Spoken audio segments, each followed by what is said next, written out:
Welcome. मैं हूं ज्योति। आप देख रहे हैं चुनावी समर, जहां पर एक और ताजा अपडेट के साथ हम हाजिर हैं। राजरत्न अंबेडकर ने दलितों पर बढ़ते अत्याचार को सीएए एनआरसी से जोड़ा।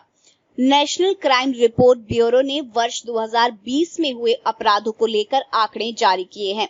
इन आंकड़ों से साबित हो चुका है कि वर्ष 2020 में उत्तर प्रदेश में दलितों और आदिवासियों के खिलाफ अत्याचार में बढ़ोतरी हुई है। ऐसे में राजरत्न अंबेडकर ने योगी सरकार के खिलाफ निशाना साधा है। आपको बता दें कि मिली जानकारी के अनुसार राजरत्न अंबेडकर ने ये कहा है कि प्रत्यक्ष को किसी प्रमाण की आवश्यकता नहीं होती है, लेकिन उत्तर प्रदेश में दलितों की प्रत्यक्ष स्थिति का प्रमाण नेशनल क्राइम रिपोर्ट ब्यूरो ने आंकड़े जारी करके दे दिए हैं। राजरत्न अंबेडकर ने ये कहा है कि एनआरसीबी के आंकड़े ये बताने के लिए काफी हैं कि किस तरह से उत्तर प्रदेश में दलितों पर अत्याचार दिन पर दिन बढ़ता जा रहा है। उन्होंने कहा कि भाजपा राज में अपराधियों के हौसले बुलंद हो गए हैं। इसकी एक वजह यह भी है कि अपराधियों को कई मामलों में शासन और प्रशासन का प्रत्यक्ष और अप्रत्यक्ष समर्थन मिलता रहता है।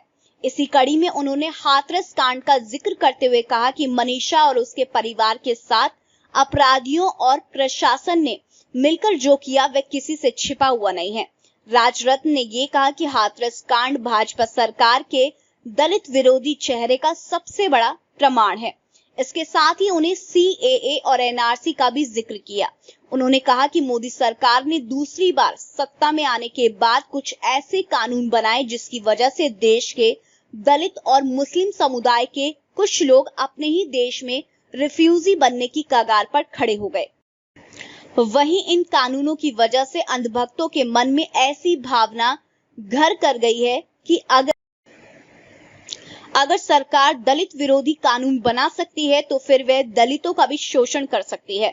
यानी कि राजरत्न अंबेडकर ने यह बताने की कोशिश की है कि देश में दलितों पर बढ़ते अत्याचार का एक कारण सीएए और एनआरसी जैसे कानून भी हैं। इस तरह नेशनल क्राइम रिपोर्ट ब्यूरो के द्वारा पेश आंकड़े पर राजरत्न अंबेडकर ने भाजपा सरकार के खिलाफ निशाना साधा है।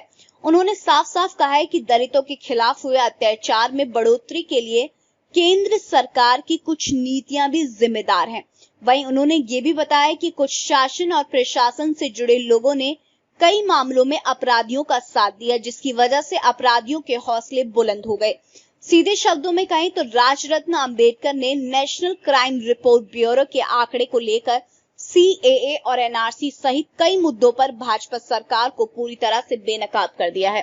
तो इस पर आप प्लीज कमेंट सेक्शन में लिखें। Thank you so much. Keep watching today's for more news.